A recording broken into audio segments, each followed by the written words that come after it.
اللہ کو پیاری ہو چکی ہیں، کتنی بہنیں ایسی ہیں جنہوں نے اپنی وطن کی آزادی کے لیے اپنی عصمتیں قربان کر دی۔ میرے وطن کے بچے آزادی کا خواب دیکھنے کے جرم میں پیلٹ گنز کے استعمال سے اپنی بینائیاں کھو چکے ہیں اور کچھ دیکھنے کے قابل نہیں رہے۔ لیکن افسوس تو یہ ہے کہ دنیا بھی کچھ دیکھنے کے قابل نہیں ہے، اور پوری دنیا کو، جیسا کہ آپ نے کہا، کچھ نظر نہیں آ رہا۔ رسماً بیانات دیے جاتے ہیں۔ آج ہی میں نے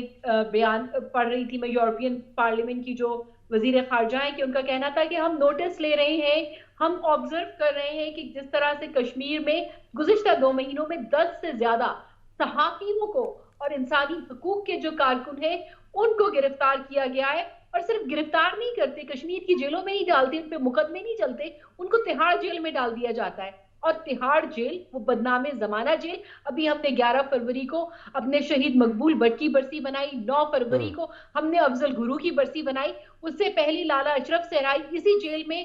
اپنی قید و بند کی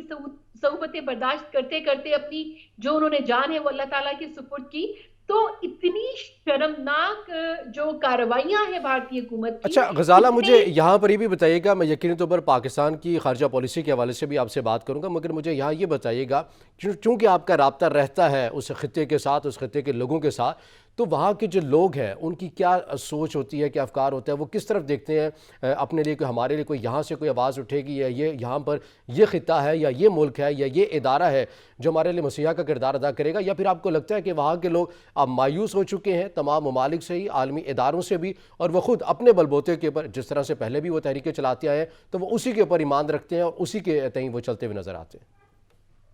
دیکھیں، یہ ایک پروون فیکٹ ہے کہ مسئلہ کشمیر کے حوالے سے یونائٹڈ نیشن میں 18 سے زائد قراردادیں پاس ہو چکی ہیں، جو 12 کشمیریوں سے اس بات کا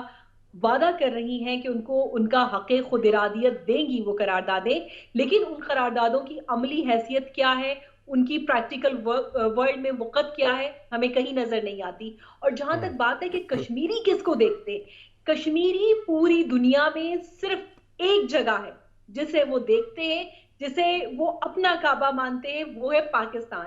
کشمیر میں چاہے برہان وانی جیسے جوان بچوں کی لاشیں اٹھیں یا گیلانی صاحب جیسے بزرگوں کی جب میتیں اٹھیں، وہ سب پاکستان کے پرچم میں دفن ہوتی ہیں۔ تو آپ سوچیں کہ ان کی غیر مشروط کمٹمنٹ ہے پاکستان کے ساتھ رہنے کی، پاکستان کے ساتھ اپنی جو ان کی زندگی موت وابستہ کرنے کی، اور اسی کی پوری دنیا انہیں سزا دے رہی ہے۔ کیونکہ اگر وہ مسلمان نہ ہوتے، اگر وہ پاکستان کے ساتھ نہ رہنا چاہتے، تو جس طرح جنوبی سوڈان کا مسئلہ اقوام متحدہ کی ٹیبلز پہ حل ہو گیا، کروشیا کا ہو گیا، مشرقی تیمور کا ہو گیا، کشمیر کا بھی ہو جاتا۔ لیکن کشمیریوں کو کس چیز کی سزا دی گئی؟ مسلم اکثریت ہونے کی سزا دی گئی، اور ان کی اس خواہش کی کہ انہوں نے پاکستان بننے سے پہلے 19 جولائی کو سری نگر میں سردار ابراہیم کے گھر یہ قرارداد پاس کی تھی کہ کشمیر پاکستان کا حصہ بنے گا۔ اور اس کے لیے انڈیا نے کشمیر کو جائے عبرت بنا دیا کہ ہماری 3 نسلیں ہر چیز کی قربانی دے چکی ہے۔ آپ دیکھیں کہ کیا رہ گیا ہے، جان مال عصمت، کھیت خلیان سارے تباہ ہو چکے ہیں، دہقان جو ہیں وہ مفلس ہیں، جو صنعت کار ہیں ان کی صنعتیں بند ہو گئی ہیں، ایک عام آدمی بے روزگار بالکل فاقہ کشی کی حالت میں وہاں پہ زندگی گزار رہا ہے۔ لیکن انہوں نے پاکستان سے محبت اور پاکستان سے جو چاہت اور پاکستان سے جو خلوص کا رشتہ ہے وہ ابھی تک قائم رکھا ہوا ہے۔ آپ دیکھتے ہیں کرکٹ میچز میں جب پاکستان جیتتا ہے وہاں پاکستانی جھنڈے لہرائے جاتے ہیں۔ آپ نے کبھی دیکھا کہ انڈیا کا کسی بھی فتح پہ کشمیر میں کوئی خوشی منائی گئی ہو؟ ایسا کبھی نہیں ہوا۔ اور کسی بھی تحریک، آپ دنیا کی تمام تحریکیں اٹھا کے دیکھیں، آزادی کی جتنی تحریکیں بڑی سے بڑی، کسی قوم نے اتنی زیادہ اور اتنی طویل قربانیاں جو ہے وہ نہیں دی ہے جتنی کشمیری قوم نے دی ہے، کہ ایک بہادر جری اور غیور قوم ہے کشمیری، جو اپنی آزادی سے جو جینے کا حق ہے وہ مانگنے کے لیے گزشتہ 74 سالوں سے ہر طرح کی قربانی دے رہے ہیں، لیکن انہوں نے بھارتی ظلم اور جبر کے آگے ہتھیار نہیں ڈالے۔ جی اچھا، ساتھ میں مجھے یہ بھی بتائیے گا، کیونکہ عالمی میڈیا، مغربی میڈیا، ہم نے دیکھا کہ وزیراعظم پاکستان نے بھی ایک امریکی ادارے کو جو ہے وہ انٹرویو دیا، جس کے اندر ان سے بھی یہ سوال کیا گیا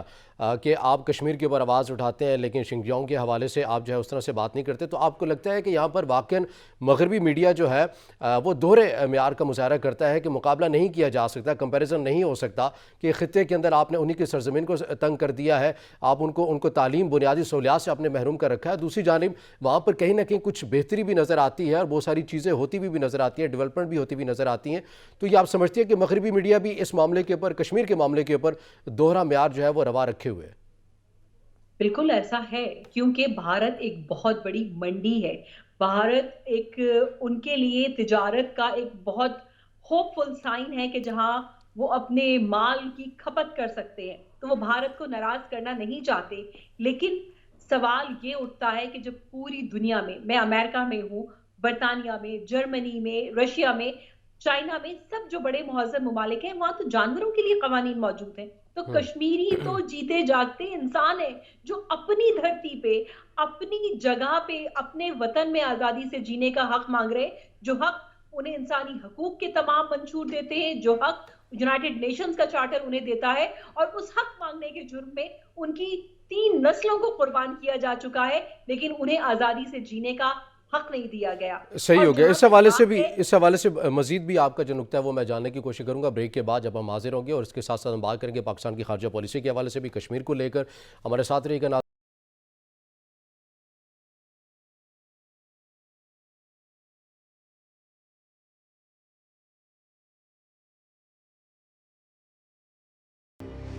بریک کے بعد ناظرین آپ کو خوش آمدید کہیں گے پروگرام میں، اور ہم بات کریں کہ مقبوضہ کشمیر میں جس طرح سے بھارت کی جانب سے ریاستی دہشت گردی کا جو سلسلہ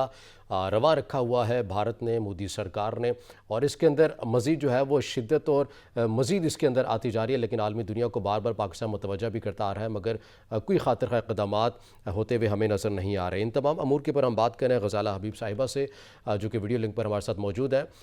غزالہ بتائیے گا، جس طرح بریک میں جانے سے پہلے ہم نے بات کی مغربی میڈیا کے حوالے سے کہ جس طرح سے دوہرا معیار ہے، اس حوالے سے بھی اپنی گفتگو کو مکمل کیجیے گا، اور ساتھ ساتھ مجھے یہ بھی بتائیے گا کہ پاکستان کی خارجہ پالیسی کو مقبوضہ کشمیر کی صورتحال کو لے کر آپ کیسے سمجھتی ہیں؟ دیکھیں، ہم بریک پہ جانے سے پہلے بات کر رہے تھے مغربی میڈیا کی بھی، اور ان جرنل مغربی جو ممالک ہیں ان کے معیار کی بھی، کہ ان کا کیسے دوہرا معیار ہے، کہ کہاں تو وہ اپنے ملکوں میں جانوروں کے حقوق پہ امپلیمنٹیشن یقینی بناتے ہیں، اور کشمیر میں جو کشمیری انسان جیتے جاگتے ہیں ان کے کوئی حقوق نہیں ہے۔ وہاں پہ arm forces special power act ہے، وہاں پہ پبلک سیفٹی ایکٹ ہے، وہاں پہ ٹاڈا ہے، وہاں پہ پوٹا ہے، وہاں پہ انڈین ٹیررزم ایکٹ ہے، وہاں پہ 10 اور ایسے ایکٹ ہیں جو وہاں کے رہنے والوں کی زندگی کو دن بدن اجیرن بنا رہے ہیں۔ وہاں نہ کوئی وہاں لکھ سکتا ہے، نہ وہاں بول سکتا ہے، نہ وہاں بات کر سکتا ہے، نہ اپنی بات باہر تک پہنچا سکتا ہے، اور دنیا کو یہ نظر نہیں آتا۔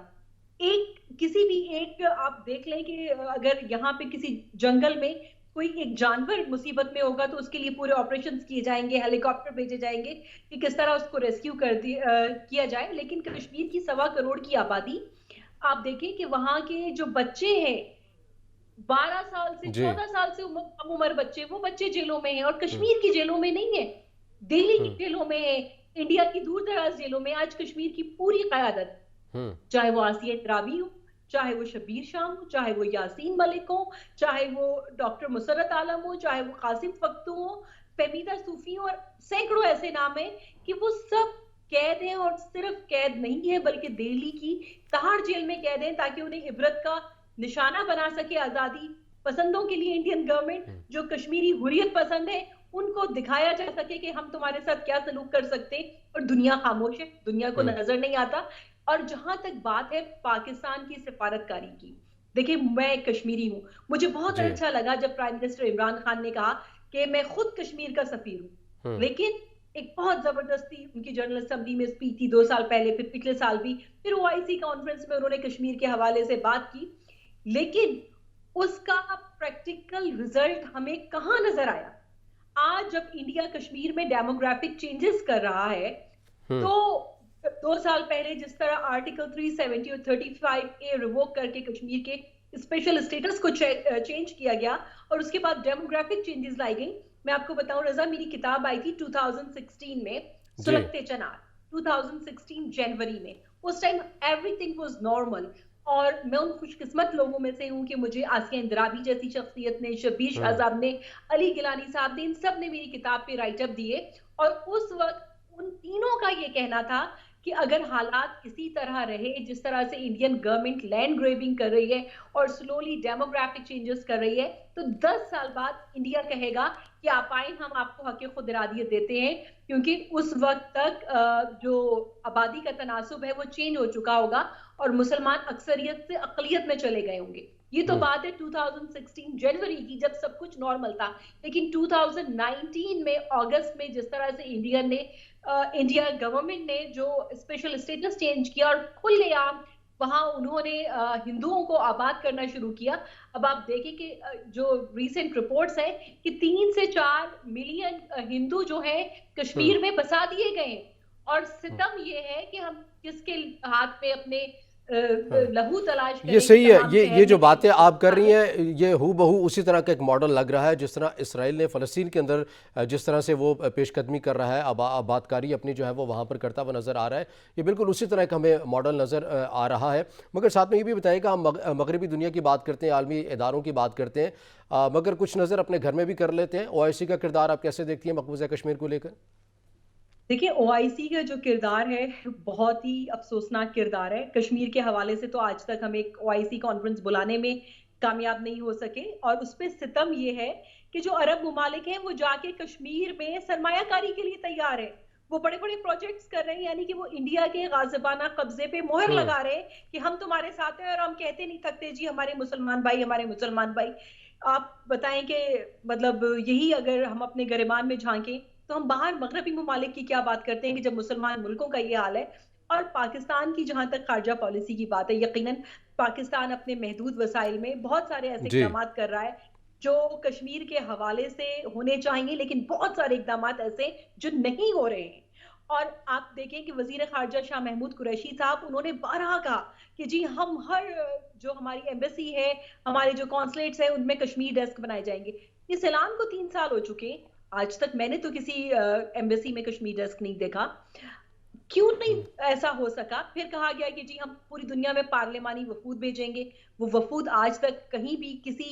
برابر کے ملک میں بھی میرا نہیں خیال کہ گئے ہیں۔ تو ایسی بہت ساری چیزیں ہیں جو ہونی چاہیے اور نہیں ہوئی ہیں۔ آپ دیکھیں کہ وزارت امور کشمیر ایک پوری وزارت ہے، اس وزارت کا کیا صرف یہ کام رہ گیا ہے کہ آپ کو آزاد کشمیر اور گلگت کے انتخابات جیت کے دیں؟ یہ آپ سمجھتے ہیں کہ کشمیر کے حوالے سے آپ کی یہ ذمہ داری ہے؟ کشمیر کمیٹی کے چیئرمین شہریار آفریدی صاحب میرے لیے بھائیوں کی طرح، میں ان کی بڑی عزت کرتی ہوں، لیکن وہ بتائیں کہ کشمیر کمیٹی کی کشمیر کے حوالے سے گزشتہ 3.5-4 سال میں کیا کارکردگی رہی ہے، کن کن ممالک میں وہ گئے ہیں اور انہوں نے کشمیر کے مسئلے کو پیش کیا ہے، اب کن کن ممالک نے ان کی ہاں میں ہاں ملائی ہے کہ ہاں آپ جائیں یونائٹڈ نیشنز میں اور ہم کشمیر کے لیے آپ کے حق میں ووٹ دیں گے؟ ایسا کچھ نہیں ہوا۔ تم اپنے وسائل کیوں ضائع کر رہے ہیں؟ آزاد کشمیر کی جو حکومت ہے وہ حکومت ہم نے سڑکیں، اسپتال اور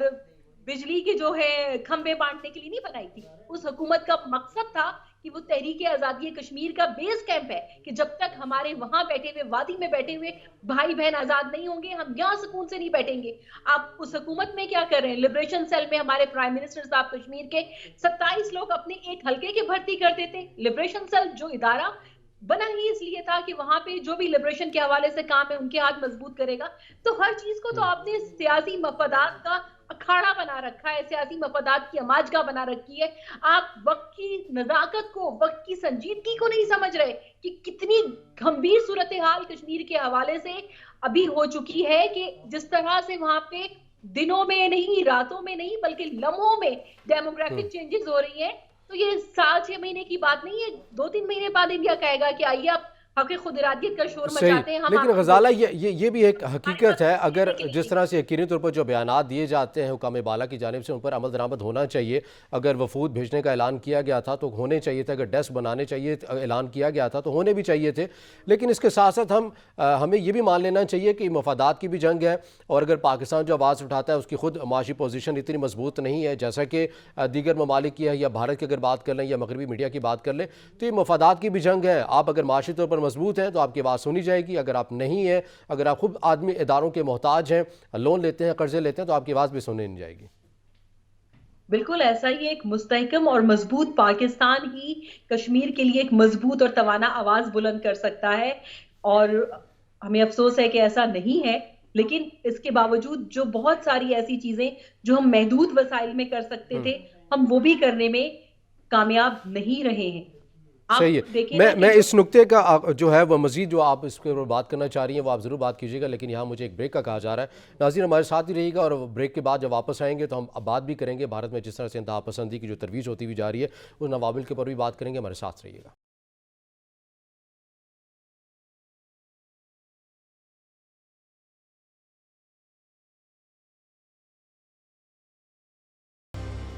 بریک کے بعد ناظرین پروگرام میں آپ کو خوش آمدید کہیں گے، اور ہم بات کریں گے جس طرح سے بھارت میں انتہا پسندی کو ترویج مل رہی ہے اور بھارتی معاشرہ خود تقسیم در تقسیم ہوا جا رہا ہے، اور کئی آوازیں اگر ایسے عناصر کے خلاف اٹھتی ہیں مگر کچھ وقت کے لیے اٹھتی ہیں، پھر اس کے بعد انتہا پسندوں کے پریشرائز ہونے کے بعد یا دھمکیاں ملنے کے بعد وہ آوازیں بھی ہم دیکھتے ہیں کہ معدومیت کا شکار ہو جاتی ہیں، بالکل ختم ہو جاتی ہیں. اس حوالے سے بھی ہم بات کریں گے. مجھے بتائیے گا غزالہ حبیب صاحبہ کہ بھارت کے اندر جس طرح سے ہم یہ دیکھ رہے ہیں کہ معاشرہ جو ہے وہ تقسیم در تقسیم ہوتا ہوا نظر آ رہا ہے.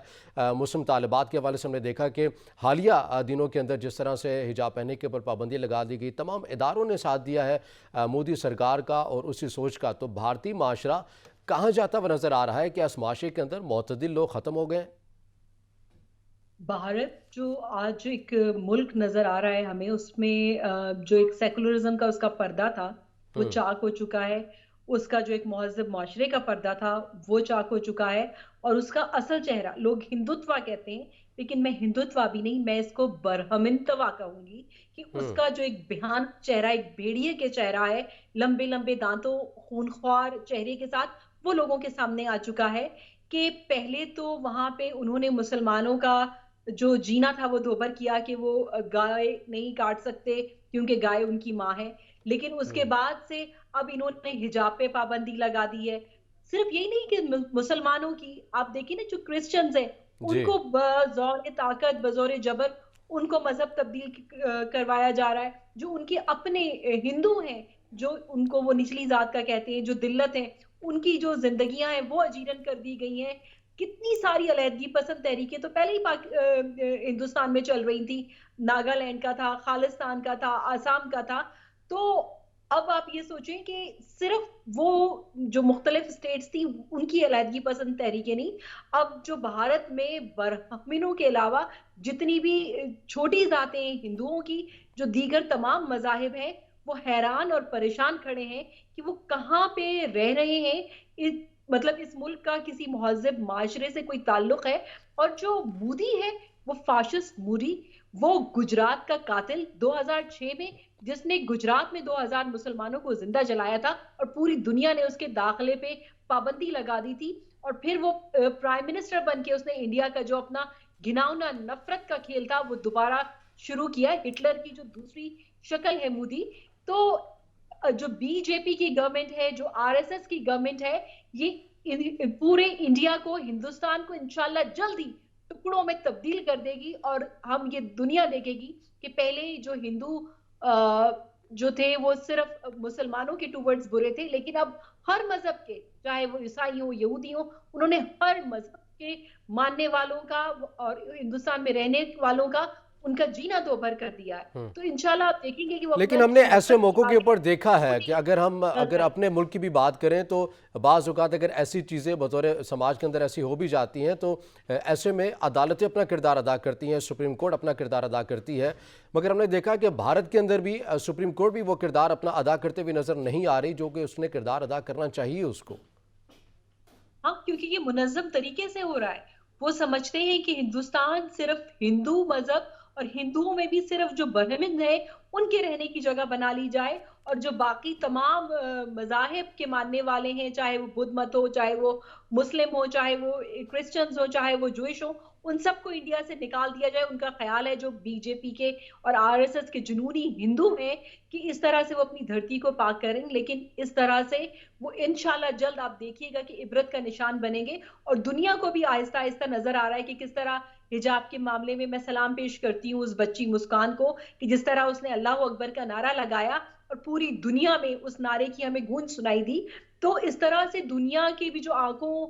سے پردے ہیں نا وہ ہٹ رہے ہیں. خرم پرویز جو ہمارے کشمیری انسانی حقوق کے کارکن تھے، ان کی گرفتاری کے حوالے سے خود یونائٹڈ نیشنز نے کہا کہ وہ ہیومن رائٹس ایکٹیوسٹ ہے. انڈیا پہ کوشچن کیا گیا، لیکن انڈیا کی ڈٹائی، دیدہ دلیری اور بے شرمی کہ اس نے اس کو بھی کوئی اس کا خاطر خواہ اثر نہیں لیا. ایسن اونتوں کی گرفتاری ہے. پھر جتنے جو لکھنے والے بولنے والے انہیں گھروں میں گرفتار کیا جا رہا ہے. پورے ملک کو ایک وحشت کی، ایک بربریت کی ایک ایسی جگہ بنا دیا گیا ہے جہاں کوئی بھی مہذب انسان رہنے کا سوچ بھی نہیں سکتا. آپ یہ سمجھتی ہیں کہ بھارت کی نچلی سطح کی جو عوام ہے انہوں نے بھی اس نظریے کو اپنا لیا ہے وہاں پر، چاہے اب دیگر ہوں، جس طرح کے مسلمان پہلے جس طرح سے خود بیانات بھی سامنے آئے کہ ہم جس طرح سے پہلے آزاد تھے اب اس طرح سے خود کو غیر محفوظ سمجھتے ہیں، تو یہ جو نظریہ مودی سرکار کا تھا یہ اب بالکل نچلی سطح پر چلا گیا ہے اور یہ بڑا مشکل ہو گیا ہے واپس لوٹنا، جو کہ سیکولر ریاست کا نعرہ مارتی رہی ہے بھارتی سرکار؟ دیکھیے بھارت کا جو سیکولرزم کا ایک جو فیز تھا نا، ڈبل فیز، وہ تو کب کا اتر چکا ہے. آپ سوچیں کہ 2 سال پہلے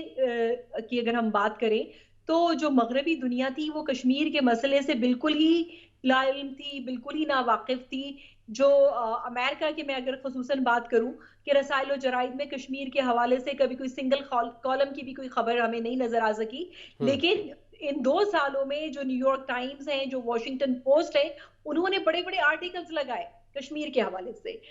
اب حجاب کی جب بات ہوئی تو یہاں بھی ہمیں نظر آیا کہ ہلچل ہوئی. جب صدارتی انتخابات ہوئے امریکہ کے، اب جو ہمارے پریزیڈنٹ ہیں جو بائیڈن، انہوں نے اپنی صدارتی کمپین میں کشمیر کی بات کی. تو جو یہ بھارت کی جو جنونیت ہے مذہب کے حوالے سے، جس طرح وہ برہمن توا کے پجاری ہیں، برہمن توا کے ماننے والے ہیں، تو آہستہ آہستہ انہیں ایکسپوز کر رہی ہے دنیا کے سامنے اور دنیا سوال اٹھا رہی ہے. اب دیکھیں کہ یورپین پارلیمنٹ نے بھارت کے انسانی حقوق کے حوالے سے آواز بلند کی ہے اور خود ہیومن رائٹس کا جو فیکٹ فائنڈنگ مشن ہے اس کو بھارت وہاں جانے کی اجازت نہیں دے رہا. تو اس بات کا کیا مقصد ہے؟ اور پھر فرینڈز آف کشمیر کے حوالے سے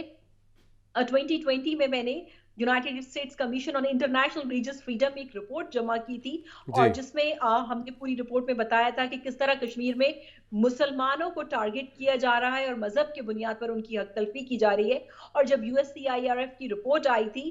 تو انہوں نے 2021 کی رپورٹ، اس میں انڈیا کو مینشن کیا تھا کہ کشمیر میں کس طرح ٹھیک ہے. سے چیئر پرسن وہ فرینڈز آف کشمیر غزالہ حبیب صاحبہ ہمارے ساتھ موجود تھی. آپ کے وقت کا بہت شکریہ. ناظرین آج کے پروگرام سے اتنا ہی، اجازت دیجیے. اللہ حافظ.